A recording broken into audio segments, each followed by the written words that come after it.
Sir जी इतने दिन से सवाल पूछ रहे थे, जिलाधिकारी बनना पड़ता है तो क्या चाहते हैं? आईएएस का नाम सुना है? आईएएस का वही यूपीएससी करना होता है। सर उसमें सब्जेक्ट क्या लेना पड़ता है? सब्जेक्ट आप उसमें कुछ भी ले लो, कुछ फर्क नहीं हम पड़ता। मैथ भी ले सकते हैं? क्या? मैथ कुछ भी ले लो। हाँ, मैथ्स ले सकते हैं, आर्ट्स ले सकते हैं। मोस्टली लोग लेते हैं आर्ट्स या साइंस। साइंस से भी चले जाते हैं, कुछ बहुत से करते हैं, मतलब जिनको फिक्स तैयारी करनी है वो आर्ट्स ले लेते हैं। लेकिन होता क्या है, उसमें मैथ्स भी पूछी जाती है, तो मैथ्स यदि पहले कर लेते हैं हम तो थोड़ा आइडिया हो जाता है, नहीं तो बाद में एप्टीट्यूड करने में थोड़ी दिक्कत होती है। पेपर उसमें ये मान के चलो कि 1750 मार्क्स का एग्ज़ाम होता है, ठीक है, जिसमें कि 3 चरण होते हैं हमारे, पूरी बता देते हैं। बाकी हाँ, यदि अभी से आप लोग उस चीज़ के बारे में सोचने लगो ना, तो वो चीज़ फ़ायदा भी अच्छा खासा करती है। क्योंकि मेन क्या है, लोग क्या करते हैं कॉलेज के बाद सोचते हैं उसके बारे में। तो यदि हम देखें तो उसमें कितना यदि हम एग्ज़ाम देते हैं तो एग्ज़ाम है ना, उसमें 2 फर्स्ट होगा, आपको प्री देना पड़ता है। प्री मतलब ये होता है आपका ऑप्शंस वाला, ठीक है। तो प्री होगा, प्री के बाद होगा क्या, मेंस होता है एक। मेंस में आपको लिखना पड़ता है, 10 या 15 मार्क्स के क्वेश्चन आते हैं उसमें, ठीक है। तो इसमें पूरा ये मान के चलो कि लिखना ही लिखना है बहुत सारा। तो जो आप अभी अभी लिखने की आदत है ना, ये बहुत से लोगों की कॉलेज में जाके छूट जाती है, और कॉलेज में जाके छूटी तो बाद में फिर स्पीड कम हो जाती है, और स्पीड में बहुत ज़्यादा चाहिए पड़ती है। जो हम ऐसे लिखते हैं ना 7 नंबर का, यहाँ 10 से 15 नंबर में लिखना है, ठीक है। अब उसके लिए आपको मिलेगा मुश्किल से 7 और 10 मिनट एक लिखने के लिए, एक आंसर आपका ये मान के चलो कि 1 से 1.5 पेज का होगा। एक पेज मतलब 1.5 पेज का है तो 10 मार्क्स का है, और 2 पेज का है तो 15 मार्क्स का मान लो। और दोनों में होगा क्या कि आपको जो टाइम मिलेगा 7 से 10 ही मिलेगा।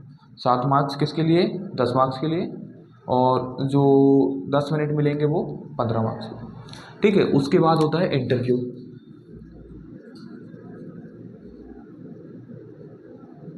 ठीक। इंटरव्यू एक अलग चीज़ है, वो बाद में है। सबसे पहले प्री और मेंस निकालना पड़ता है।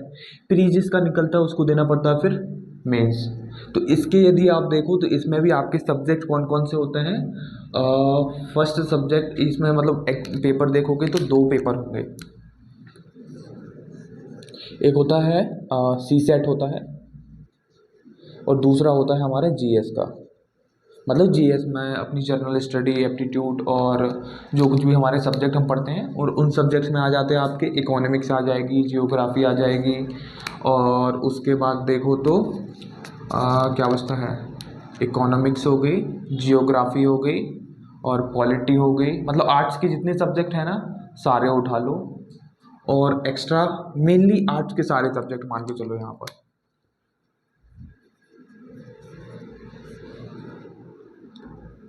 ठीक है। आर्ट्स के सारे सब्जेक्ट में आपको पता कर लेना कौन कौन से। आर्ट्स में हमारी जियोग्राफी हो गई, इकोनॉमिक्स हो गई, ठीक है, और क्या बचा फिर, अभी तो सारे मतलब ये मान के चलो कुछ 20 के सब आसपास सब्जेक्ट होते हैं, और तैयारी करने में कुछ 4-5 साल से ज़्यादा लग जाता है। ऐसा नहीं कि आप सोचो कि एक बार में निकाल दें, लेकिन हाँ अभी आप लोग के पास पूरा टाइम है। अभी आपका 12th मतलब क्या 12th या 10th ही हुआ है। अभी से यदि तैयारी करोगे तो आपका कॉलेज ख़त्म होने के 1 आध साल बाद ही पता चला निकल गया। गुड मॉर्निंग, ठीक है। और क्या है इसमें, इकोनॉमिक्स हो गई, जियोग्राफी हो गई, पॉलिटी हो गई, मतलब राजनीति शास्त्र, ठीक है। ये हो गया आपका, भूगोल हो गया, और फिर साइंस एंड टेक्नोलॉजी है। जो आप साइंस पढ़ रहे हो ना बेसिक 10th का, ये बेसिक साइंस पूछते हैं उसमें। मैथ्स पूछा जाता है पूरा 10th का बेसिक, ठीक है, जो हम प्रॉफिट लॉस पढ़ते हैं। और जो अभी आप पढ़ रहे हो ना टिग्नोमेट्री वगैरह, टिग्नोमेट्री कम मान के चलो, लेकिन हाँ बाकी बेसिक 10th का लेवल होता है। उसके जो सिलेबस में है वही लिखा हुआ है कि 10th तक की मैथ्स है ना वही पूछते हैं। मेंस पे आते हैं तो मेंस में यही जो सब्जेक्ट है ना, इन्हीं की से आपको आंसर राइटिंग करनी होती है, एक एक 2-2 पेज की। तो क्वेश्चन मतलब ये मान के चलो मेंस में जो एग्ज़ाम होंगे आपका 250-250 मार्क्स के होते हैं पेपर, 1 होता है, 2, 3, 4, मतलब 4 पेपर ये हो गए सारे। कितने? 250-250 मार्क्स के मान के चलो, ठीक है। 1000 नंबर हो गए। एक ऑप्शनल होता है, ऑप्शनल पेपर आपका 500 मार्क्स का होता है, दो बार में होता है 250-250, ये आपका ऑप्शनल है। ये टोटल होता है 1750 का, ठीक। बाकी के जो नंबर हमारे बच जाते हैं वो पहुंच जाते हैं इंटरव्यू पे। यहाँ पर आपका जो सी सेट होता है ना, ये सिर्फ क्वालिफाइंग होता है। क्वालिफाइंग का मतलब ये है कि इसके जो मार्क्स हैं कहीं काउंट नहीं होंगे। जीएस है इसके भी। यहाँ पर प्री जो है आपका, एक ये मान के चलो कि गेट के जैसा काम करता है। यदि आपने प्री में से निकल गए तो आपके मेन मार्क्स यहाँ पर हैं सारे, ठीक है। तो कितने हो गए? 1000 तो यहीं पे हो गए, ठीक है। 1000 ये हो गए, 500 ये हो गए, कितने हो गए? 1500 हो गए। बाकी कितना बचा? लगभग 250 मार्क्स का इंटरव्यू हो गया आपका, ठीक। तो ये जो आपके हैं ये मेन पेपर होते हैं। यहाँ पर ये वाले जो हैं आपको यहाँ सी सेट में आपको देना है। और फर्स्ट ये आपको पेपर 1 और पेपर 2 के नाम से होता है। ये आपका पेपर 1 हो गया, ये पेपर 2 हो गया। तो ये सिर्फ क्वालिफाइंग होते हैं, मतलब आपको क्या करना होता है? सिर्फ इनमें पास करना होता है। इनमें अच्छे नंबर लाओगे कुछ फ़र्क नहीं पड़ेगा, क्योंकि वो काउंट नहीं हो गया आगे। उसके बाद आपका यहाँ पर होता है ऐसे राइटिंग भी होता है। एक होता है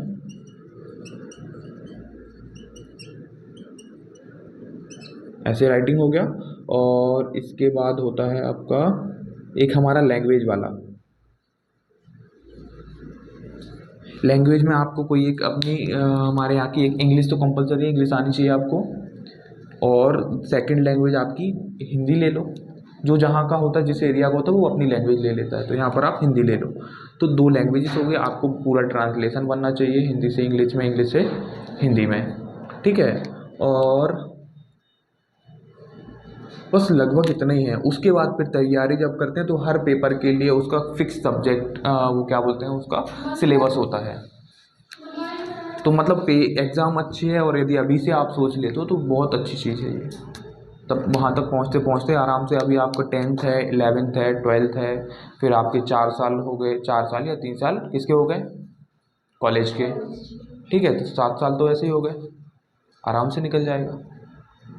आराम से मतलब यदि डेली करते हो। यदि आप अभी जो कर रहे हो 10th में, तो ये मान के चलो तो नहीं होगा, क्योंकि आप ये मान के चलो कि टोटल कुछ ये मान के चलो 700 से 800 सीट होती हैं। 700 से 800 सीट होती हैं। अब 700 से 800 सीट के लिए भरने वाले बच्चे कितने होते हैं? लाखों में होते हैं, ठीक है। तो जो आप लाखों में गिन रहे हैं, मान लो 6-8 लाख मान लो, कम से कम बता रहे हैं। अब 6-8 लाख में यदि हम देखें तो 700-800 तो कुछ है ही नहीं है। तो ये कहाँ छट जाते हैं? हमारा पहले प्री में बहुत सारे ऐसे होते हैं कि बस दे रहे हैं कि हो जाएगा, लेकिन कुछ नहीं होता है। प्री नहीं निकाल पाते हैं। मेन आपका प्री है, प्री निकल गया, फिर आपको मेहनत करनी है किस पे? मेंस में। और मेंस में आपकी है आंसर राइटिंग, मतलब आपको कितना अच्छा लिख रहे हो। जो आप एग्जाम में ऐसे लिख के आते हो ना, मेनली ऐसे पर फोकस करो। तो ऐसे में आप जितना अच्छा ऐसे लिखते हो, सारे आप क्या करते हो, देखो ऐसे में हम हमेशा क्या करते हैं, हिंदी का ऐसे देखा होगा तो उसमें हम ऊपर जब भी स्टार्ट करते हो किसी एक कोट से लिखते हैं। कोट लिखते हैं कि नहीं? एक कोट लिख दिया 1-2 लाइन का, फिर अपना स्टार्ट करते हैं, बीच में कहीं कोट यूज़ कर लेते हैं। तो वो है उसका। उसके बाद आपको इंट्रोडक्शन, परिचय लिखना पड़ता है। तो परिचय में आप क्या लिखोगे वो बहुत मैटर करता है। मतलब ये मान के चलो इनका जो पेज है, एक एक वर्ड है ना, हमें अच्छे से लिखना पड़ता है कि थोड़ा सटीक बैठे। यहाँ पर अभी हम कुछ भी लिख देते हैं, ज़्यादा कुछ मैटर नहीं करता है, लेकिन इस एग्ज़ाम में थोड़ा फ़र्क पड़ता है, ठीक है। ये हो गए प्री में छट जाते हैं आपके कुछ मान लो 10-20 हज़ार बचे, ठीक है। प्री के बाद आपके कितने 10-20 हज़ार बचे। फिर क्या होगा? मेंस होगा। मेंस आपने दिया। अब मेंस में वही मान के चलो कि 4-5 हज़ार बचे। कुछ कटेंगे कि नहीं कटेंगे? यहाँ पर भी कुछ फेल होंगे। बहुत सारे क्या करते हैं, प्री निकाल लेते हैं, मेंस नहीं निकलता उनका। मेंस निकला तो इंटरव्यू नहीं निकलता। मतलब 3 चरण रखे गए हैं इसीलिए कि एग्ज़ाम छोटा मोटा है नहीं है, रिस्पॉन्सिबिलिटी भी छोटी मोटी नहीं है, आपको भी पता है। क्योंकि यदि आप जिला के लिए जिलाधिकारी भी बोल रहे हो तो एसडीएम ही हो गया एक हिसाब से। एसडीएम तो सुना होगा, हाँ हाँ, डिस्ट्रिक्ट मजिस्ट्रेट होता है वो, डीएम हो गया। एसडीएम अपना ये सब डिविजनल मजिस्ट्रेट होता है, जो हमारे बीना में है ना, रेस्ट हाउस देखा होगा, नहीं देखा अभी, ये छोटी बाज़ार में एसडीएम का रेस्ट हाउस, वहाँ पर वो रहते हैं, तो हम डेली उन्हीं के घर के आगे से आते हैं। तो वो हो गया। उसके बाद मेंस में आपके मान लो कितने छट गए, कुछ आधे छट गए, कुछ कितने बचे, 4 से 5 हज़ार बचे मान लो। अब इनका हो गया क्या, 4-5 हज़ार और कम कर लो तो 2-3 हज़ार बचे, ठीक। तो 2-3 हज़ार बचे, तो उसके बाद जो बचे 2-3 हज़ार में से उनका होगा इंटरव्यू। इसका एग्ज़ाम ही होने में 1 से 1.5 साल लग जाता है, समझ रहे हो। मतलब पहले प्री होगा, मान लो मार्च के आसपास प्री हुआ, प्री के बाद उसको 4 से 5 महीने बाद होता है मेंस। तो यदि आपने प्री निकाल लिया तो अब आपके पास 4 से 5 महीने हो जाते हैं कि यदि आपने अच्छे से पढ़ा है तो अब आप थोड़ा सा लिखने की प्रैक्टिस कर लोगे। प्रैक्टिस तो शुरू से ही करनी है, लेकिन 4 से 5 महीने जो मिले उसमें हमें प्रैक्टिस करनी है और रिवाइज करना है जितना पढ़ा है। फिर जैसे ये निकलता है तो फिर इंटरव्यू की बात आती है, और इंटरव्यू की तैयारी के लिए भी मॉक टेस्ट आपको देने होते हैं। मॉक मतलब इंटरव्यू हम जो दिल्ली वगैरह में है कोचिंग्स वगैरह, वो फ्री में मॉक करवाते हैं। तो आप जाओ मस्त वहाँ इंटरव्यू दो, और वो जो आपकी गलती होगी वो आपको बता देंगे कि ये गलती है, ऐसे ऐसे बोलना है। मेनली आपको फोकस करना है यहाँ पर, एग्ज़ाम यदि देना है तो आप जो एग्ज़ाम दे रहे हो उसमें आपको इंग्लिश अच्छी होनी चाहिए, ठीक है, और हिंदी दोनों अच्छी होनी चाहिए, ठीक है। यदि आप हिंदी मीडियम में देना चाह रहे हो तो हिंदी तो अच्छी होनी पड़ेगी, लेकिन दोनों कंपलसरी लैंग्वेज है। क्यों कंपलसरी है, यहाँ पर हमने आपको बताया ना, ऐसे राइटिंग और लैंग्वेज का। तो लैंग्वेज में आपको ये दोनों तो चाहिए ही पड़ेगी। आपकी इच्छा है आप किस में देना चाह रहे हो, हिंदी में और इंग्लिश में, ठीक है। तो वो तो आप कभी मतलब ये मान के चलो कि सीखना स्टार्ट कर सकते हो धीरे धीरे। हम ये नहीं बोलेंगे कि आप हर चीज़ की कोचिंग करो। मोबाइल है यदि आपके पास तो इंग्लिश आप किसी भी अच्छा सा एक चैनल ढूंढ लो, बस डेली एक ही चैनल को फॉलो करो, वो आपको पूरी इंग्लिश सिखा देगा, ठीक है। तो इंग्लिश है, इंग्लिश में भी आप ऐसा नहीं है कि आप एक दिन में सीख जाओगे, डेली थोड़ी थोड़ी प्रैक्टिस करनी पड़ेगी। कुछ नहीं तो आधा घंटा दे दो इंग्लिश को, ठीक है। आधा घंटे ही आप दे रहे हो तो डेली डेली जब देते जाओगे तो 1 साल में ऐसा मान के चलो आपसे बहुत अच्छी इंग्लिश बनने लगेगी। ये मान के चलो आप हो सकता है बोलना भी अच्छे से सीख जाओगे, हो सकता है क्या 1 साल बहुत होती है। आपने देखा होगा जो छोटे बच्चे होते हैं जो पैदा ही हुए हैं, आप सोचो कि हमारे यहाँ जब घर में है तो वो हिंदी बोल रहे हैं, या जो भी लैंग्वेज हम बोल रहे हैं वही बोल रहे हैं ना, वो वही जब फॉरेन में पैदा होते हैं तो वो क्या बोलते हैं, इंग्लिश बोल रहे हैं। रीज़न क्या है, जब हम जो चीज़ चारों तरफ मतलब डेली सुन रहे हैं वही चीज़ हमें याद हो जाती है ऑटोमेटिक। इसीलिए हम आपसे बोलते हैं कि रिवीजन यदि आप कर रहे हो, ये नहीं बोल रहे कि क्वेश्चन को आप रटो, नहीं, डेली थोड़ा सा देख लो उसको कि जैसे आप मैथ्स के अलावा छोड़ दो, मैथ्स में तो प्रैक्टिस चाहिए है, जितना करके देखोगे उतना एक्सपर्ट बनोगे। यहाँ यदि आप सीसेट पे देखो तो सीसेट में आपकी क्या रहती है, मैथ्स रहती है, और मैथ्स कोई एडवांस नहीं रहती है, बेसिक मान के चलो। लेकिन हाँ, बेसिक लेवल अभी आप जो 10th में देख रहे हो वो थोड़ी कुछ ज़्यादा बेसिक है। वहाँ पर जो क्वेश्चन देंगे ना तो वो थोड़े से घुमा के देते हैं कि आपको दिमाग लगा के आप उसको सही से पकड़ पा रहे हो कि नहीं पकड़ पा रहे हो। जैसे याद हो तो हमने कल एक क्वेश्चन किया था जिसमें हमने आपको क्या PQ + QR = दिया था, कुछ दिया था कि नहीं। कल का यदि क्वेश्चन थोड़ा बहुत याद होगा तो आपको एक ट्राइंगल दिया हुआ था, ये रहा आपका ट्राइंगल, ठीक है। इसमें आपको क्या दिया, PQ दिया हुआ है, R दिया हुआ है। तो आपको दिया हुआ था PQ + QR दिया हुआ था, बराबर कुछ वैल्यू थी, वैल्यू हमें याद नहीं है, 25 थी, ठीक। अब इसके बाद हमने क्या किया था, हमें PQ + QR दिखा तो हमने कि ये कैसे आ सकता है, क्योंकि पाइथागोरस में तो ये आता नहीं है। तो हमने क्या किया कि पाइथागोरस लगाई, और उसके बाद हमारे दिमाग में एक ही चीज़ स्टिक करती है क्या, कि A + B और A - B।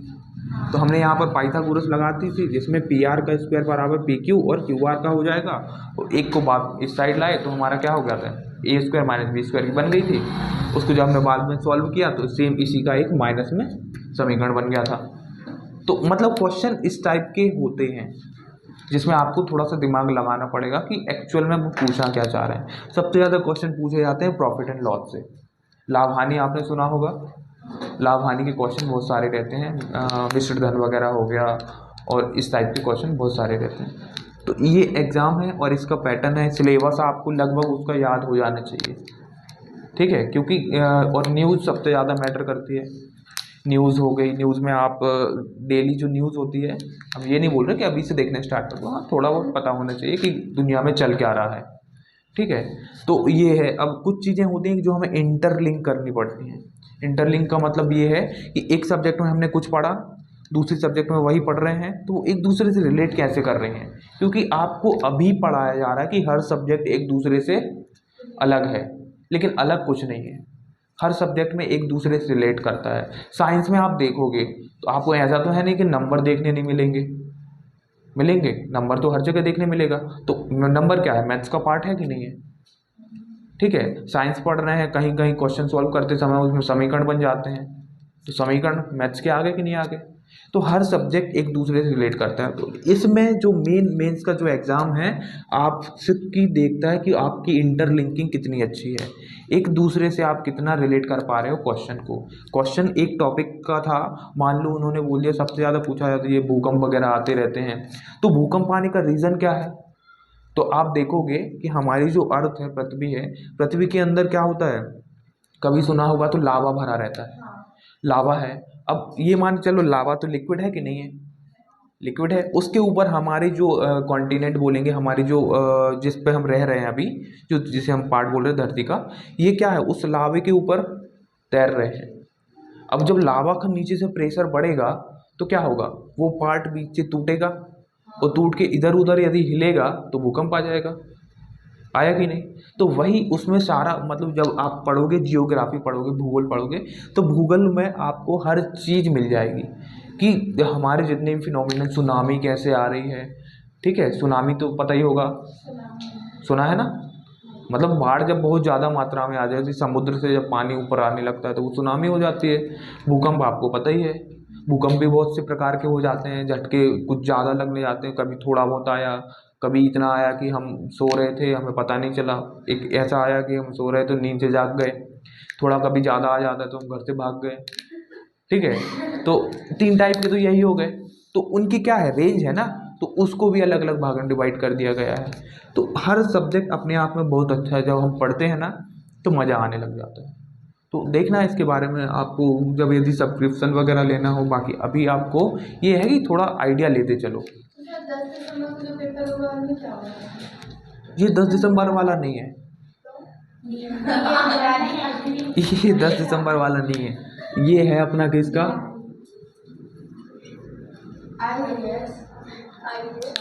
ठीक है, ये इसका है। वो तो ओलंपियाड है, वो ओलंपियाड में होता क्या है कि आपको स्कॉलरशिप वगैरह देते हैं वो, ठीक, और प्राइज़ वगैरह उन्होंने रखी हुई है। उसमें तो आपने जो लूसेंट, हम तो एक ही बोलेंगे कि लूसेंट को थोड़ा कवर कर लो, उसमें लगभग आपको सब कुछ मिल जाएगा, ठीक है। वो अच्छी सी थोड़ी कवर हो गई तो चांस है कि कुछ हो जाए। उसको भी करने में टाइम लगेगा, क्योंकि आपके पास कितना है, 1 महीना है, उसमें 200 से 300 पेज तो उसमें कम से कम होंगे, ठीक है।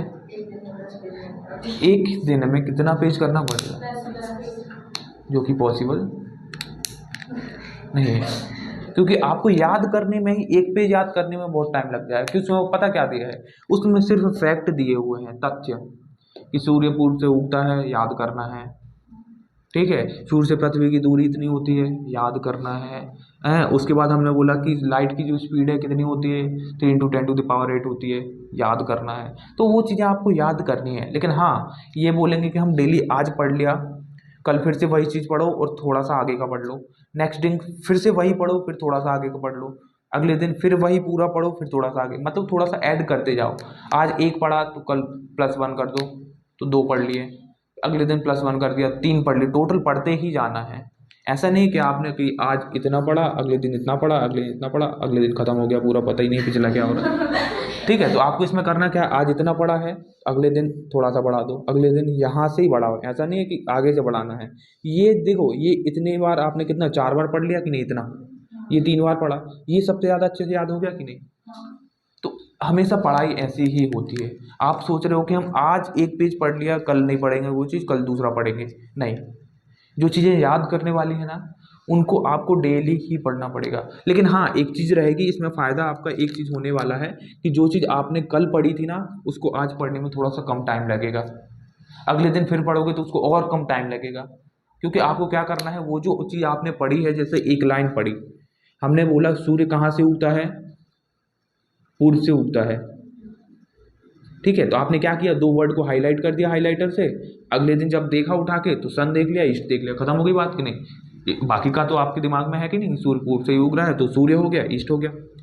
आपको क्या करना, उनको हाईलाइटर से मार्क करते जाना, मेन चीज़ जो कीवर्ड है वो आप पकड़ लो, खत्म बात होगी। अगली बात हमने क्या बोला कि जो सूर्य से पृथ्वी तक जो प्रकाश आता है उसको कितना टाइम लगता है, तो लगभग 7-8 मिनट लगते हैं, ठीक है। और हमने जैसे बोला कि लाइट की स्पीड कितनी होती है, लाइट की मतलब प्रकाश की चाल, तो हमने बोला कि वो होती है 3 × 10⁸ मीटर प्रति सेकंड, ये होती है उसकी स्पीड, ठीक है। सूर्य से जो पृथ्वी तक जो प्रकाश आ रहा है, जो लाइट आ रही है, लाइट की स्पीड कितनी होती है, 3 × 10⁸। तो आपने क्या देखा, यहाँ लाइट की स्पीड देखी, यहाँ ये देखा, दोनों को हाईलाइट करके रखा था, अगले दिन जब पढ़ा तो बस इन पे ही नज़र गई, बाकी का सेंटेंस में पढ़ने की ज़रूरत है क्या, नहीं है, हमें तो पता है। तो वही है, डेली जब इसी चीज़ को रिवाइज करते जाओगे ऑटोमेटिक दिमाग में बैठ जाएंगी। और यदि अभी से तैयारी करते हो तो बहुत, हम ये नहीं बोलेंगे कि आप नहीं कर सकते, आराम से, टाइम आपके पास पर्याप्त है। लोग तैयारी करने में 6-8 साल लगा देते हैं, सिर्फ अकेला यही पढ़ते हैं जब 6-8 साल लगा देते हैं, मतलब ये मान के चलो 2 साल तो इसका सिलेबस कंप्लीट होने में लगता है, क्योंकि सब्जेक्ट ही इतना है, ठीक है। तो आर्ट्स के सारे सब्जेक्ट हैं, आप यही मान के चलो। तो आर्ट्स लेते हो तो वेल एंड गुड की अच्छी बात है, हाँ आप ले रहे हो। और लेकिन हाँ, थोड़ी सी ये है कि दिमाग में मानसिकता ये रखो कि हमें सोचने की क्षमता बढ़ानी है। मेन आपका यहाँ पर सोचना ही है कि आप कितना अच्छा सोच पा रहे हो उस चीज़ के बारे में, ठीक है। और कोई दिक्कत होने वाली नहीं, यहाँ पर एक ही एग्ज़ाम होने वाला है CSET का, जो कि है मैथ्स से रिलेटेड। तो मैथ्स भी ऐसा नहीं है कि आपको छोड़ ही देनी है। बहुत सारे लोगों का होता क्या है, पता चला ये एक पेपर निकल गया, ये नहीं निकला, ये नहीं निकला, मतलब क्या, मैथ्स नहीं बनी। यहाँ पर मैथ्स बनने और ना बनने में इतना अंतर है, आपसे बन भी रही है तो भी मतलब नहीं है, क्यों, स्पीड चाहिए। 100 क्वेश्चन है, 120 क्वेश्चन के आसपास आते हैं, 120 क्वेश्चन। अब 120 क्वेश्चन यदि आप करोगे और आपको मिलेगा कितना, 2 घंटे, तो कितना टाइम हुआ, 120 मिनट, 120 मिनट मतलब, और 3 घंटे मान के चलो, 3 घंटे मिले, अभी हमें प्रॉपरली याद नहीं है, 3 घंटे होते पैसे, तो 3 घंटे आपको मिले, 3 घंटे मतलब 6 या 18। अब 18 यदि आप देखो मतलब 180 मिनट हुए, और क्वेश्चन कितने, 120।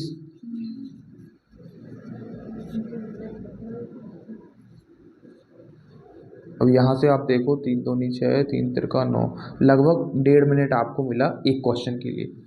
तो मतलब एक क्वेश्चन करने में आपको कितना टाइम लगाना है, ज़्यादा से ज़्यादा, ठीक है, मैक्सिमम आपको 1.5 मिनट लगाना है। और ऐसा भी नहीं कि आपको सारे क्वेश्चन करने हैं, लेकिन हाँ मैक्सिमम ये तो लेके चलो कि 100 के प्लस क्वेश्चन तो हो जाए। ये एग्ज़ाम ऐसा है कि ये वाले जो पेपर आप दोगे, तो इसकी कोई गारंटी नहीं है कि आपको 4 ऑप्शन दिए हैं, आपको पता है कि बस 2 ही हमें पता है कि 2 सही हो सकते हैं, 2 गलत हैं।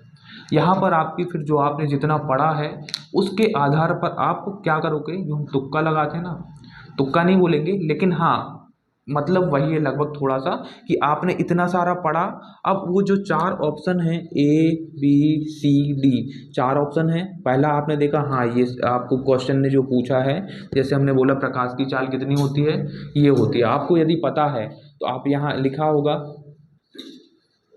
तो आपको डायरेक्ट लगा के आ जाओगे ये वाला है। लेकिन उसमें आते हैं मल्टीपल टाइप, मल्टीपल मतलब पहला भी सही हो सकता है, दूसरा भी सही हो सकता है, अगले में बोलेगा क्या कि दोनों सही हैं, उसके बाद बोलेगा एक भी नहीं है। अब आपको कौन सा टिक लगाना है, A B दोनों या एक भी नहीं, ठीक है। तो हमारे दिमाग में क्या है, दोनों, एक भी तो सही हो सकता था, दोनों नहीं होंगे तो क्या करें, कोई एक सही हो सकता था कि नहीं, पहला होगा सही तो हो सकता है दूसरा भी सही था, प्रॉपर आंसर पता होना चाहिए। हाँ यदि आपके दिमाग में क्लियर है वो चीज़ कि हाँ यही है, तो ही आप टिक लगा सकते हो। माइनस मार्किंग भी रहती है, 1/3 रहती है, ठीक है, मतलब यदि आप कोई 4 सही कर रहे हो, 1 गलत कर रहे हो, तो मतलब 1/3 का मतलब 1/3 बोल रहे हैं, 1/4, ये मान के चलो कि 1 मार्क्स है, तो आपका लगभग 1/3 कटता है लगभग। यदि आपने 3 सही किए, 1 गलत कर दिया, तो वो 1 सही को गलत कर देगा। मतलब 3 गलत किए और 1 सही किया, तो आपने जो सही किया वो कट जाएगा, 3 भी गलत हो जाएंगे, तो माइनस मार्किंग रहती है। इसीलिए बहुत से सारे लोगों का तुक्का नहीं चलता है यहाँ पर। ठीक है, यहाँ पर जो हम ये जो ऑप्शन हमने आपको बताया इस टाइप के होते हैं, इसमें ये होता है कि आपको कंफर्म पता होना चाहिए। कंफर्म नहीं है पता, तो आपने जितना अभी तक पढ़ा है उसके आधार पर आप अंदाज़ा लगाओगे कि यार हमने पहला तो हमें कंफर्म पता है कि सही है, दूसरा कंफर्म नहीं है, लेकिन आपने जो पढ़ा है उसके आधार पर आपको लग रहा है कि हाँ ये सही हो सकता है। ठीक है, तो आपको लगा कि हाँ सही होगा, तो क्या बोलोगे आप, दोनों सही हैं। ठीक, लेकिन हाँ यदि एक सही आपको कंफर्म पता है कि एक सही है, तो दूसरा सही हो सकता है। इसका मतलब दोनों आंसर हैं, ये हो सकता है, ये तो हो ही नहीं सकता ना, फिर एक भी नहीं, क्योंकि आपको तो एक चीज़ पता है ना कि ए सही है, और ए सही है इसका मतलब एक भी नहीं तो गलत हो गया, तो ये हट गया। अब 3 ऑप्शन बचे, इनमें से आपको कोई एक चूज़ करना है, या तो पहला या दूसरा या दोनों। तो इस टाइप के क्वेश्चन वहाँ पर पूछे जाते हैं। रीजनिंग भी बहुत अच्छी है। रीजनिंग अच्छे लेवल की होती है, जो अभी आप आगे पढ़ोगे, प्रायिकता पढ़ोगे, उसके बाद क्या बोलते हैं सब, क्या नाम है उसका, इंग्लिश में तो परम्यूटेशन कॉम्बिनेशन है, वो क्रम वगैरह बनाते हैं। लास्ट का चैप्टर देखो, क्या नाम है, सांख्यिकी है, नहीं सांख्यिकी तो ठीक है, लास्ट में देखो, लास्ट में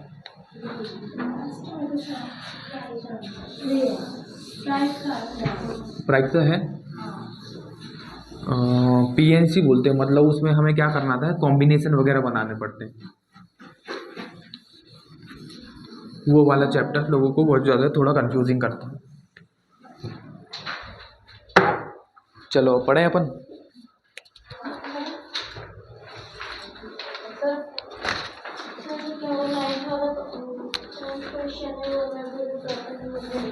और ये एग्ज़ाम निकालने के लिए एक चीज़ है कि डेली, ऐसा नहीं है कि चलो आज यार मूड नहीं है रहने देते हैं, करना है तो करना है पढ़ाई। उसमें मतलब छुट्टी का रोल नहीं है, यदि आपने छुट्टी ले ली तो होता क्या है, आदत एक बनानी पड़ती है हमें डेली पढ़ने की। ठीक है, डेली पढ़ोगे तो ही कोई चीज़ याद रहेगी। किसी भी चीज़ में गैप होता है तो हम वो भूलने लगते हैं। बोलते हैं कि नहीं बोलते हैं, आपको पता होगा। अभी अब मान लो 9th में आपने जो चीज़ पढ़ी है वो अभी याद होगी, क्यों, क्योंकि हमने 9th में 1 साल तो पढ़ी, फिर छोड़ दिया, ख़त्म। इसमें वो नहीं होता है, इसमें जो चीज़ आपने पढ़ ली, एक सब्जेक्ट ख़त्म होने में लगभग, टीचर से यदि पढ़ोगे तो वो 2 महीने में लगभग कंप्लीट करवाते हैं एक सब्जेक्ट को। मतलब जो आपकी साइंस है, साइंस ही है, तो आपकी तो ये मान के चलो एनसीईआरटी की छोटी सी, हम उसको 2-4-6 दिन लगाएंगे ख़त्म करने में, जो कि हम कितना टाइम लगा देते हैं, 1 साल लगा देते हैं। वो उनका मतलब 6-8 से 10 दिन या 15 दिन मान लो, मैक्सिमम 15 दिन में वो बोलते हैं ख़त्म करो, यदि एनसीईआरटी है तो। एनसीईआरटी उसमें पढ़ना पड़ते हैं, वो बताते हैं कि एनसीईआरटी आपको पढ़ना है। क्यों पढ़ना है, क्योंकि जो आप पढ़ रहे हो ना एनसीईआरटी में साइंस वगैरह, वो बेसिक है। ठीक है, आपने अभी ऐसे अपना सोशल साइंस में पढ़ा होगा, क्या क्या पढ़ा है उसमें, इकोनॉमिक्स होगी कि नहीं होगी, नहीं है, होगी, जियोग्राफी होगी, कैसे पहचानना है, जहाँ हम कुछ पैसे वगैरह की बात कर रहे हैं तो वो इकोनॉमिक्स मिलेगी आपको। ठीक है, टैक्स वगैरह हो गए। उसके बाद दूसरा देखोगे तो आपको जियोग्राफी मतलब भूगोल मिलेगा। भूगोल में क्या है, हम जो पृथ्वी वगैरह की संरचना पढ़ रहे हैं, ये सब आपका क्या है, भूगोल है। उसके बाद आपका क्या बचता है, और राजनीति है। तो राजनीति में आपने देखा होगा आपकी बुक का पहला पेज क्या रहता है, पहले पेज पर हर बुक का पहला पेज प्रस्तावना रहती है ना, प्रस्तावना रहती है, वो आपकी संविधान का पहला पेज है। संविधान पूरा पढ़ना पड़ता है उसमें। किस वो आपने पढ़े होंगे, धारा वगैरह लगाते हैं, अनुच्छेद पढ़े होंगे कि अनुच्छेद इतने के तहत ये चीज़ ऐसी होती है, तो वो चीज़ है अनुच्छेद। आपने मौलिक अधिकार पढ़े होंगे, तो मौलिक अधिकार आपके संविधान का कुछ तीसरा चौथा पार्ट है। ठीक है, उसके बाद एक और आगे पढ़ा होगा डीपीएसपी होता है, वो भी अपने संविधान का एक चैप्टर होता है। तो ये चीज़ उसमें आपको पॉलिटी में मेनली आपको सारा संविधान पढ़ना है। ठीक है, ये आपकी पॉलिटी होगी। फिर 3-4 सब्जेक्ट और बचते हैं। तो मतलब ये मान के चलो साइंस एंड टेक्नोलॉजी हो गई। साइंस मतलब ये मान के चलो बेसिक जो दुनिया में चल रहा है साइंस के बारे में, ठीक है। मान लो कोई सैटेलाइट लॉन्च हुई तो अब उस सैटेलाइट के बारे में आपको पता होना चाहिए, क्योंकि एग्जाम में हो सकता है वो पूछ लेगा कि उस सैटेलाइट का वजन कितना था, क्या नाम है सैटेलाइट का, सूर्य के पास गई है तो किस पॉइंट पे रखी गई। अभी आपको पता होगा कि सूर्य के पास एक हमारा सैटेलाइट भेजा गया है जो कि सूर्य की स्टडी करेगा। इसके पहले चंद्रयान भेजा गया था, वो तो बिल्कुल न्यूज़ में था। लगभग ये मान के चलो कि बच्चे बच्चे को ही पता था कि चंद्रयान गया है। चंद्रयान गया था कि नहीं गया था चंद्रमा पर, तो उसके बारे में पूरा डिटेल पता होना चाहिए कि चंद्रयान क्या है, उसका वजन कितना है, उसमें कौन सी सैटेलाइट यूज़ की गई है वो उसको भेजने के लिए। तो ये प्रॉपर नॉलेज होना चाहिए। वो चंद्रमा पर जाकर किस पॉइंट पर उतरा है, जिस जगह पर उतरा है उसको नाम दिया गया है शिव शक्ति बिंदु या पॉइंट, ठीक है। तो ये चीज़ें आपको लगभग पता होना चाहिए। तो ये आपका मतलब ये है कि हम जो डेली देख रहे हैं उसका थोड़ा बहुत जो हम नॉलेज लेते जा रहे हैं। कोई भी चीज़ हमें एक दिन में याद नहीं होती है। होती है क्या? नहीं होती। कहीं भी चले जाओ आप, कहीं जा रहे हो, कोई रास्ता है, एक बार में याद हो जाएगा? नहीं होगा। यदि सीधा एक ही रास्ता है तो याद हो जाएगा। 4-5 लाइन गई है तो आपको पता होना चाहिए कहाँ मुड़ना है, तो हम कैसे सीखते हैं? डेली डेली जब उस पर जाने लगता है याद हो जाता है। होता है कि नहीं होता है? कभी कभी हम दिमाग में कुछ और सोच रहे हैं, पता चला घर पे पहुंच गए। होता है कि नहीं होता है? तो वो चीज़ कैसे? हमारे दिमाग को पता है ना। अब नींद में भी हो गए तो भी हम पता चला वही रास्ता पकड़ के चले गए घर पे। तो यही चीज़ें हैं। हमें होता क्या है कि बस डेली थोड़ी सी मेहनत करनी है और डेली करना सीख गए। बस इसमें एक चीज़ नहीं चलती है कि आपको बहाना नहीं देना है। कोई चीज़ आज हम नहीं पढ़ पाए, अरे यार आज तबीयत खराब थी इसलिए नहीं कर पाए। तबीयत खराब है वो ठीक है, वो खराब मतलब ये है कि बिल्कुल उठ ही नहीं पा रहे हैं, वो एक अलग कंडीशन हो जाती है। लेकिन जब आपकी इच्छा होगी ना तो बुखार में ही बैठे रहोगे, अरे यार चलो पढ़ते हैं, कुछ नया सीखते हैं। मतलब डेली ये इस हिसाब से पढ़ो कि आज कुछ थोड़ा सा नया देखें, ठीक है। जब आप इस हिसाब से इंटरेस्ट के साथ पढ़ोगे कि हाँ ये चीज़ कैसे हो रही है, हमने बोला कि भाई पृथ्वी घूम रही है सूर्य के चारों ओर, तो दिमाग में एक चीज़ आनी चाहिए, क्यों घूम रही है। अब क्यों घूम रही है, कैसे घूम रही है, हर चीज़ का रीज़न होगा ना। आप खुद सोचो, आपने एक बॉल ली, घुमा दी, कुछ देर बाद रुक जाएगी कि नहीं? रुकेगी। पृथ्वी क्यों नहीं रुक रही? वो तो घूम रही है ना कंटिन्यू। आपने तो सौरमंडल पढ़ा होगा, इतने सारे ग्रह हैं, सूर्य के चारों ओर चक्कर लगा रहे हैं कि नहीं लग रहे? सूर्य जल रहा है, हम आग जला दें बुझ जाएगी कुछ टाइम बाद, सूर्य क्यों नहीं बुझ रहा है? हर चीज़ में रीज़न है। जब उसके बारे में आप पढ़ोगे तो उसका आंसर मिलेगा। वो सही है, वही है। यदि आप क्वेश्चन यहाँ पर करोगे, अब मैथ्स भी आप पढ़ रहे हो तो क्वेश्चन आप जो भी कर रहे हो तो उसका हर क्वेश्चन करने में कुछ ना कुछ नया मिलता है कि नहीं मिलता है? तो जब भी आप क्वेश्चन आपसे नहीं बन रहे हैं, कुछ आप गलत कर रहे हो उसमें, इसका मतलब ये है कि उस क्वेश्चन से आप कुछ तो नया सीखोगे कि नहीं। एक चीज़ आपने मान लो क्वेश्चन किया, क्वेश्चन आपने क्या किया, गलत कर दिया। अब गलत किया इसका मतलब क्या है, आपको पता नहीं था कि करना कैसे है कि नहीं है। आप किसी सीढ़ी पर, जैसे आपने देखा होगा मम्मी पापा लोग अभी जो मतलब हमारे पुराने हैं, वो स्टेशन वगैरह पर वो जो एक्सीलेटर लगा रहता है उस पर चढ़ने में मना करते हैं, नहीं हम नहीं चढ़ेंगे। क्यों? उनको पता नहीं है कि उस पर जैसे चढ़ते हैं वो आगे भाग जाते हैं, ठीक है। जैसे उन्होंने एक पैर रखा, पता चला वो आगे भाग गया, बोले नहीं जा रहे हम, सीढ़ी से आ जाएंगे। तो उनको पता नहीं है ना, पहली बार चढ़ेंगे, हो सकता है कुछ कुछ गिर जाते हैं। लेकिन जब फिर चढ़ेंगे, हमें उसको टेक्निक तो हमें पता हो जाती है कि कैसे चढ़ना है, पहला पैर रखो तुरंत दूसरा उठा लो, है कि नहीं है। होता क्या है, वो लोग करते क्या है, खड़े हो गए, उस पर पहले हाथ रख दिया, जो आगे बढ़ रहा है तो वो आगे भाग जाता है। कभी कभी होता क्या है कि पैर एक रख दिया, अब पैर एक आगे भागने लगा, दूसरा वहीं रह गया। तो होता यही है ना कि नहीं। अब जब पता चल गया कि भाई क्या क्या हो रहा है, तो जैसे हमने पैर रखा दूसरा उठा लिया, हाथ दोनों उस पर रख लिए, पहुंच गए ऊपर। तो पहली बार तो देखो, इसका मतलब ये है कि उनको सीखने तो आ गया कि नहीं। अभी भी हैं जो लिफ्ट में नहीं जाते हैं, डर लगता है कहीं बंद ना हो जाए। लेकिन हर चीज़ का उन्होंने सॉल्यूशन दे रखा है। लिफ्ट भी यदि कभी बंद हो जाती है, उसमें बटन्स लगे रहते हैं, अलार्म लगी रहती है, अलार्म जैसे ही बजा दो तो तुरंत खोलने वाला आ जाता है, वो आके खोल देता है गेट को। तो हर चीज़ का मतलब ये है कि सॉल्यूशन है। यदि आप क्वेश्चन कर रहे हो, नहीं बन रहा है, कोई बात नहीं है। दिमाग में एक चीज़ नहीं रखनी है आपको कि हमसे नहीं बन रहा है, ठीक है। यदि आपको जो चीज़ नहीं पता है तो उसके बारे में ढूंढो क्यों नहीं बन रहा है। कोई चीज़ आपको बेसिक पुराना पता होगा, आप कोई सीरियल देख रहे हो, सीरियल ही लेके चलो, तो आपने कोई सीरियल कोई एक सीरियल चल रहा था, खड़े हो गए देखने लगे, पुराना कुछ पता है उसके बारे में? नहीं पता। किसका नाम क्या है? नहीं पता। अब क्या चल रहा है? नहीं पता। यदि हाँ, अब सीरियल स्टार्ट हुआ था, स्टार्टिंग से ही देख रहे हो, सबके नाम याद हो गए, हुए कि नहीं हुए? वो जो सीरियल में आपको पर्सन दिख रहे हैं, नए हैं कि नहीं है आपके लिए? कभी उनको पहले देखा? नहीं देखा। कभी कभी होता है कि अरे ये तो उस नाटक में थी कि नहीं थी। अब लेकिन यहाँ आके उसका नाम बदल गया कि नहीं? तो नया नाम आपको याद हुआ कि नहीं? नाम भी याद हो गया, उसका 2 4 6 बच्चे हैं, बहू है, उसके साथ क्या रिलेशन है, कौन किसका क्या मतलब नाम है, सब याद हो जाता है कि नहीं हो जाता है? उस टाइम बाद आपको हर चीज़ याद हो जाती है। तो सेम पढ़ाई में है। पढ़ाई में आप जो चीज़ पढ़ रहे हो, पहली बार उस वर्ड का नाम सुना, आपने त्रिकोणमिति पहली बार सुना, पहली बार सुना, लेकिन अभी 2 3 दिन हो गए कि नहीं? थोड़ा सा लगा कि हाँ थोड़ी बहुत बन रही है। साइन लंब बटे कर्ण होता है, टेन कॉस बटे मतलब साइन बटे कॉस होता है। तो चीज़ें धीरे धीरे याद होने लगती हैं। आपको दिमाग में ये चीज़ नहीं रखना है बिल्कुल कि हमसे नहीं बन रही है। एक दिन नहीं बनी, 2 दिन नहीं बनी, 3 दिन नहीं बनी, यदि आप खुद करके देख रहे हो तो वो बनेगी ही बनेगी। ऐसा हो ही नहीं सकता कि आपसे ना बने। बस क्या चाहिए? प्रैक्टिस। बहाना नहीं, प्रैक्टिस चाहिए। ठीक है, तो अब पढ़ते हैं। सर इंजीनियरिंग में मैथ्स के किस टाइप के क्वेश्चन आते हैं? इंजीनियरिंग यदि हम देखें तो मैथ्स में आपके 3 मैथ्स होती हैं। वही मैथ 3 मैथ्स मतलब M1 M2 और M3। सिर्फ एक सेमेस्टर में होती है वो। मतलब 4 साल में सिर्फ 6 महीने आपको मैथ्स पढ़नी पड़ती है। उसी 6 महीने में आपको क्या पढ़ा देते वो? तीनों बुक पढ़ा देते हैं। ठीक है, या ये मान के चलो 1 साल भी पढ़ना है तो 1 साल में आपको एक M1 अलग हो गई, एक M2 अलग हो गई, तो अलग अलग पार्ट में पढ़ा देते हैं। तो मैथ्स आपको अलग, उसमें कुछ ज़्यादा टफ नहीं होता है। इंजीनियरिंग में ये मान के चलो मैथ्स आपकी टफ नहीं है, बनने लग जाती है। हमारा जो फर्स्ट सेमेस्टर था तो मैथ्स ये मान के चलो कि हम सिर्फ क्लास में करे थे। क्लास में जो किया वही एग्जाम में किया था। तो हम ये मान के चलो कि कॉलेज में टॉपर थे उस टाइम पे। रीज़न, क्योंकि हमने पहले से वो चीज़ पढ़ रखी थी। मैथ्स थोड़ी सी अच्छी थी, 11 12 में हमने पढ़ी हुई थी। उसके बाद तैयारी की थी तो मैथ्स थोड़ी सी और अच्छी हो गई थी।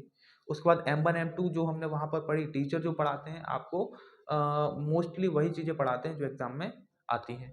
ठीक है, तो वहाँ पर जो टीचर पढ़ा रहा है उसको आपको अच्छे से देखना है, और हमने वहीं पर ही अच्छे से पढ़ा था। घर में ये मान के चलो थोड़ा कम प्रैक्टिस किया था, तो मैथ्स आराम से निकल गई थी। और लगभग ये मान के चलो हर एक क्वेश्चन लगभग बन जाता था। यदि जो नहीं बन रहा है इसका मतलब उसमें कुछ अलग टेक्निक लगी होगी कि नहीं लगी, तो वो टेक्निक देख लो कि भाई क्या तरीका है उसको करने का, आपने कर लिया, खत्म बात है। तो इंजीनियरिंग में हम आपको ये बोलेंगे कि अच्छी फील्ड है। ठीक है, मतलब ये मान के चलो कि ये जो एग्ज़ाम आपने बोला है, उस एग्ज़ाम में बहुत सारे तो इंजीनियर ही मिल जाएंगे। क्यों मिल जाएंगे? वहाँ पर आपको जाके 4 साल क्या पढ़ना पड़ता है? इंग्लिश पढ़नी पड़ती है पूरी। जितने सब्जेक्ट्स हैं, कुछ ये मान के चलो कि एक सेमेस्टर में 6 सब्जेक्ट हैं यदि, तो 8 सेमेस्टर मान लो, मतलब 30 40 सब्जेक्ट तो हो गए कि नहीं हो गए? इतने सब्जेक्ट आप वहाँ पर पढ़ लेते हो, वो सारे रहते हैं इंग्लिश में। तो कुछ नहीं आता यदि आपको, तो इंग्लिश तो थोड़ी बहुत सीख ही जाते हैं। ठीक है, बैक लगते हैं बहुत सारे लोगों को, तो बैक आपको लगने ही नहीं देना है। बैक लगने का मतलब ये है कि एक आध सब्जेक्ट में फेल हो गए। अब फेल हो गए तो होता क्या है, नेक्स्ट सेमेस्टर में आपको फिर वही एग्ज़ाम फिर देना पड़ेगा। 4 या 5 5 6 सब्जेक्ट आप दे ही रहे हो, साथ में एक पुराना भी दो, वो अलग पढ़ना पड़ेगा। इसलिए जो चीज़ जब चल रही है उसको तभी करते चलो। अभी जैसे जो चैप्टर चल रहा है, अभी कवर कर लोगे अच्छे से, तो आगे उस चीज़ पे आपको फिर से नहीं करना पड़ेगा ना, सिर्फ प्रैक्टिस करनी पड़ेगी उस चीज़ की। लेकिन यदि आपने सोचा यार कि अभी सर करवा रहे हैं, हम घर पे जाके देखेंगे अच्छे से, अभी नहीं देख रहे हैं हम, तो अब घर पे जाके देख रहे हो तो टाइम डबल खराब हो रहा है कि नहीं? 1 घंटा यदि यहाँ दे रहे हो तो अच्छे से 1 घंटे ही दे दो ना। वो यदि 1 घंटा आपने अच्छे से दिया बिना इधर उधर देखे, तो आपको वो चीज़ जो हमने करवाई समझ आई। समझ नहीं आई तो पूछो। मना करते क्या हम पूछने के लिए? नहीं। इसीलिए मना नहीं करते क्योंकि आप लोग यदि देखोगे समझोगे, अभी आपका बेसिक बन रहा है, यही बेसिक आगे जाके यही यूज होगा हर जगह। टिग्नोमेट्री आप अभी 11 12 में एडवांस लेवल पर देखोगे, तो टिग्नोमेट्री ऐसा नहीं है मज़ा नहीं आता है, करने में भी मज़ा आता है। जब क्वेश्चंस आप सॉल्व करोगे, बनने लगेंगे। देखो हमें मज़ा कब आता है? जब चीज़ें हमसे बनने लगती हैं। जब नहीं बनती हैं तो गुस्सा आता है। ठीक है, परेशान होते हैं, फेल ना हो जाए। आपको एक चीज़ दिमाग में आनी नहीं चाहिए कि फेल। ठीक है, 11 12 भी था हमारा, 10th भी था, तो इतना कॉन्फिडेंस था कि हम नहीं भी पढ़ेंगे ना तो पास हो जाएंगे। तो पढ़ने के बाद तो फिर हो गए ना, अच्छे खासे मार्क्स आ जाएंगे। तो तो इतना जब हमारे पास कॉन्फिडेंस कैसे आता है, जब चीज़ें हमसे बनती हैं, हम क्वेश्चन करके देख रहे हैं, तो बस रफ वे भी आप क्वेश्चन कर रहे हो तो ये मान के चलो कि हम फेयर पर ही कर रहे हैं। तो आप ये मान कर करोगे तो आपको ये मान के चलो कि रफ पे भी जो चीज़ आप कर रहे हो वही चीज़ आपको फेयर में करनी है, तो 2 बार तैयारी होगी कि नहीं उसी चीज़ की। अब हम करते क्या है कि रफ पे कुछ भी गंदा सा लिख दिया, फेयर पे अच्छा सा लिखेंगे, वो भी टाइम लगा के आधा घंटा बिल्कुल अच्छे से कर रहे हैं क्वेश्चन को, तो वो चीज़ बेकार है। हम तो यही बोलेंगे कि जो आप रफ पे कर रहे हो वही फेयर पे करो, ठीक है। क्वेश्चन को जमा कर करो जब खुद से कर रहे हो। यहाँ ऐसा है कि आप शॉर्ट में लिख लो कि क्या क्या करना है, जो चीज़ हमें याद नहीं रहेगी उस चीज़ को लिख लो अच्छे से। बाकी जो चीज़ हम डेली लिख रहे हैं, दिया है, सिद्ध करना है, वो तो डेली का काम है ना, वो तो हमसे बन ही जाएगा। हमें क्वेश्चन में कुछ अलग कहाँ देखने मिला, उस पॉइंट को अच्छे से लिख लो कि यहाँ हमें क्या अलग कर रहा है। उसके बाद जो आप डेली कुछ नया पढ़ रहे हो, हमने बोला कि फॉर्मूले वगैरह के लिए आप अलग से कॉपी बना लो। एक छोटी सी कॉपी ढूंढ के जितने भी फॉर्मूले आपने पढ़े हुए हैं, सर्व समीकरण पढ़ी हैं, मस्त लिख लो, आगे जाके वो यूज़ होगी। कभी भी आपको रिवाइज करना है फॉर्मूले तो ढूंढने नहीं पड़ेंगे कहाँ लिखे कहाँ लिखे हैं। एक कॉपी उठाओगे उसमें सारे आपको फॉर्मूले मिल गए, खत्म बात है। क्योंकि हमने खुद ने लिखे हैं इसीलिए हमको हर चीज़ याद आ जाएगी। हमने कोई चीज़ यहाँ यदि एग्जाम्पल से समझाई है तो आपको वो चीज़ देख के एग्जाम्पल याद आ जाएगा, है कि नहीं है। तो बस वही चीज़ है अच्छे से। हम नहीं बोलेंगे कि आप नहीं कर सकते, अभी भी जो क्वेश्चन आपसे नहीं बन रहे हैं कोई बात नहीं, लेकिन करोगे तो बनने लगेंगे। हमारा कौन सा 8.1 चल रहा था, 11th में क्या पूछा गया है, 10 का मान सदैव 1 से कम होता है। आज हम टेबल, हाँ सत्य सत्य है, उसके बाद खत्म है ना एक्सरसाइज। आज हम टेबल बनाना सीख रहे हैं, ठीक है। जो साइन कॉस टेन के जो मान होते हैं वो कैसे क्या आए हैं उनको देखना है।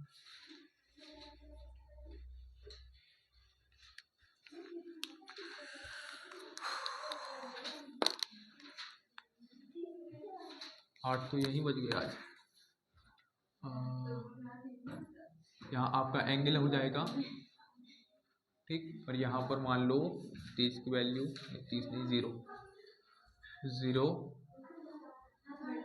30, 45, 60 और ये 4 वैल्यूज हैं। अब 4 वैल्यू किसकी, यहाँ साइन ए है, क्या है साइन ए। ए मतलब कौन है, ए का मतलब क्या है कौन। कोई भी त्रिभुज है आपके पास, ये त्रिभुज मान लो, ये वाला कोण हमने मान लिया ए है, ये तो 90 होगा और ये कोई बी हो गया। तो ए की वैल्यू पहले हमें क्या दी है 0, ए की वैल्यू 0 दी है, मतलब दो जो भुजाएं हैं हमारी, दोनों भुजाएं क्या है एक दूसरे के बीच 0 का कोण बना रही, मतलब एक दूसरे के साथ टच है कि नहीं है। इतना बनाया मतलब 30, 45, 90, ये चीज़ क्लियर है। हमने बोला कि 0 बना रही मतलब एक दूसरे टच है या एक ही लाइन है, एक ही साथ जुड़ी हुई हैं, इसीलिए उनके बीच का कोण कितना है 0 डिग्री। तो साइन 0 का जो मान होता है वो 0 ही होता है। साइन और कॉस, साइन अकेले का याद करना पड़ेगा, बाकी सब याद होता है। 0 फिर 0 के बाद 1/2 होगा, जिन्होंने लिख लिया अच्छी बात है, नहीं लिखा कोई बात नहीं। देखो 0 1/2, फिर 1/√2, फिर आएगा आपका √3/2 और 1। ये आपको एक याद करना है बस, लगभग फिर सारे याद हो जाएंगे। 0 साइन 0 की वैल्यू 0, मतलब आपके सामने यदि हमने लिख दिया कि साइन 0 डिग्री बराबर क्या होता है 1 होता है। हमने लिखा साइन 30 डिग्री मतलब कितना होगा 1/, ये चीज़ आपको रिप्लेस करना है। जहाँ साइन 0 दिख गया मतलब क्या लिखना है, नहीं लिखना है, 0 लिखना है। साइन 0 का 0 होता है, लिखवाया ना हमने यहाँ, साइन 0 का 0, साइन 30 का 1/2, हमने लिखा साइन 45 का 1/√2, साइन 60 √3/2 और साइन 90 1। याद है, कर लेना नहीं हुआ तो। अब देखो नेक्स्ट है हमारा साइन के बाद कॉस पे आ जाओ, कॉस के बाद आओगे टेन पे, टेन है, फिर आते हैं किस पे, टेन को थोड़ी ही ज़्यादा जगह चाहिए, टेन के बाद यहाँ से उल्टा कर दो, ठीक है। साइन का क्या होगा कॉसेक ए, फिर सेक हो गया, फिर आ जाता है कॉट। ठीक है, अब देखो हमारे पास साइन है, साइन का है 0, 1/2, 1/√2, √3/2 और 1। अब इसका जस्ट उल्टा लिख दो तो कॉस की वैल्यू हो गई। यहाँ आ गया 1, ये हो गया √3/2, ये सेम ही रहेगा, फिर ये हुआ 1/2, ये हो गया आपका 0, मतलब 0 डिग्री नहीं 0 होगा। ठीक है, अब देखो हमें क्या करना है, tan की वैल्यू निकालने के लिए इस वैल्यू में इससे डिवाइड कर दो, क्या कर दो, भाग। तो यदि हम भाग करें तो देखो क्या करें, साइन ए की जो वैल्यू है 0 की और यहाँ कॉस ए की 0 की, तो इन दोनों का भाग कर दो। तो हम क्या करें कि 0/1, जब हम 0 से 1 में भाग देंगे तो क्या आएगा, 0 ही आएगा। तो आपकी tan ए की वैल्यू कितनी आ गई, 0 आ गई। ये चीज़ क्लियर है कि नहीं है? जब भी हम किसी भी मतलब किसी भी मतलब 0 में किसी भी संख्या से भाग दो तो क्या आएगा, 0 आएगा। अब देखो आगे हमें क्या करना है, सेम ऐसे ही भाग देते चलना है। यहाँ हम देंगे यदि भाग तो 1/2 में किससे देंगे, √3/2। तो हमने क्या किया, 1/2 अपॉन में √3/2। अब क्या होगा, 2 से 2 कट जाएगा। यहाँ पर आओ तो 1/√2 में किससे भाग देंगे, 1/√2 से। यहाँ पर किससे देंगे, √3/2 में 1/2 से देंगे। और यहाँ क्या देंगे, 1 में किससे, 0 से। अब देखो कहाँ क्या आने वाला है, आपने देखा यहाँ 2 से 2 कट गए तो क्या बचा, यहाँ पर बचा 1/√3। यहाँ पूरा कट गया तो tan 45 की वैल्यू कितनी आ गई, 1। यहाँ 2 से 2 कटा तो क्या बचा रहा, √3/1, मतलब √3। किसी के अपॉन में 1 तो हमेशा रहता ही है ना। इसकी वैल्यू इंपॉर्टेंट हो जाती है थोड़ी सी, 1/0 मतलब क्या, अपरिभाषित का मतलब क्या हुआ, अनंत। अनंत मतलब कैसे, गुड मॉर्निंग, हाँ एक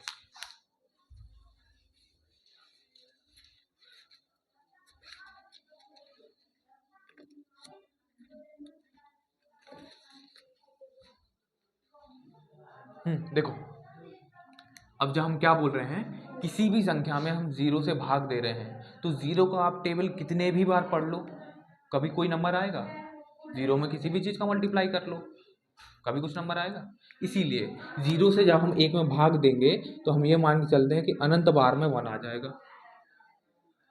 ठीक है, ये जो बना हुआ है ये किसका साइन है, अनंत का, इन्फिनिटी। तो ये किसका साइन हो गया, अनंत, या इसे हम बोलते हैं अपरिभाषित। अनंत हो गया या अपरिभाषित। अब देखो अब क्या करें हम, कॉसेक। कॉसेक के लिए सेम आपको क्या करना है, उल्टा कर देना है। इसमें आपको क्या करना है, सिर्फ उल्टा कर देना है। साइन का उल्टा क्या होगा, तो मतलब अभी 0 लिखा है, अभी 0 लिखा है मतलब क्या, 0/1 लिखा है ना। अभी 0 लिखा मतलब 0/1 लिखा, तो 0/1 का उल्टा क्या होगा, 1/0 होगा कि नहीं होगा। अभी ये आपका साइन, साइन क्या है, 0/1 है।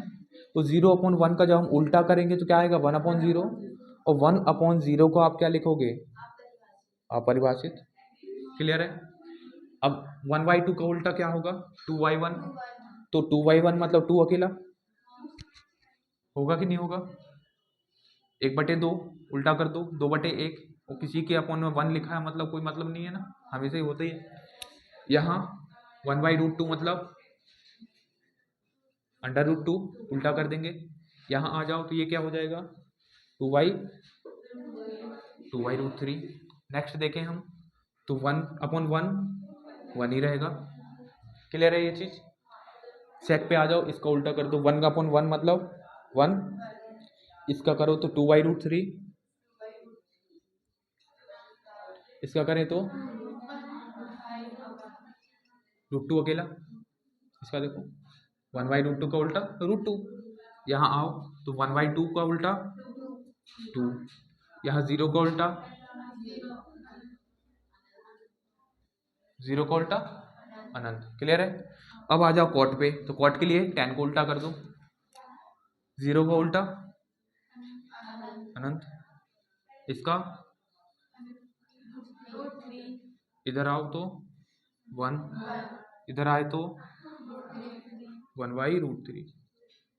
3 के अपन में क्या है, उल्टा क्या होगा 1/, इसका उल्टा क्या होगा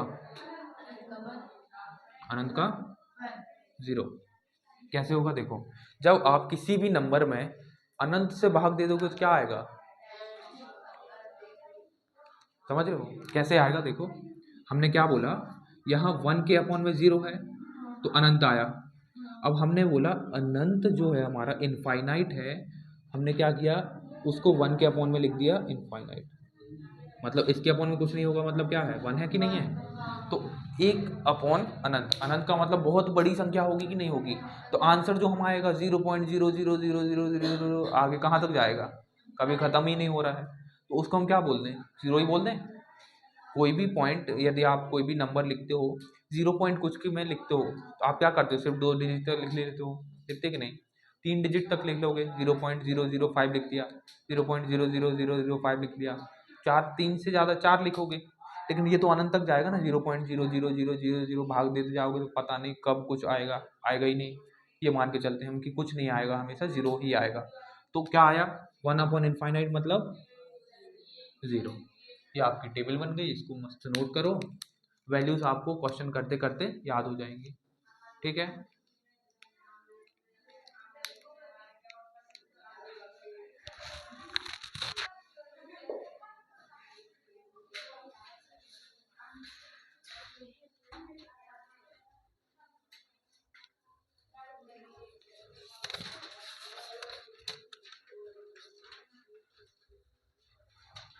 अब यहाँ से एक क्वेश्चन का अकेला आंसर दो।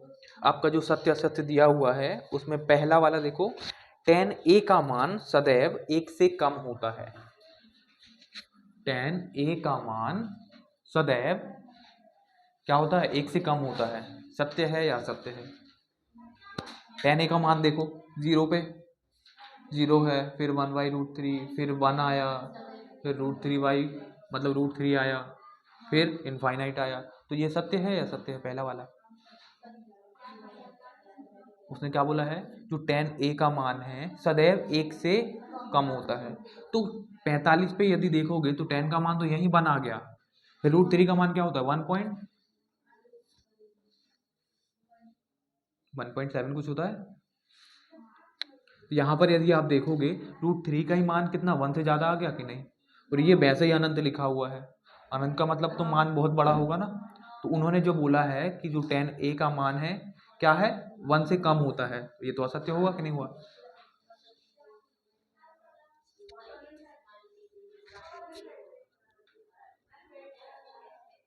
इसको नोट कर लो अच्छे से टेबल को।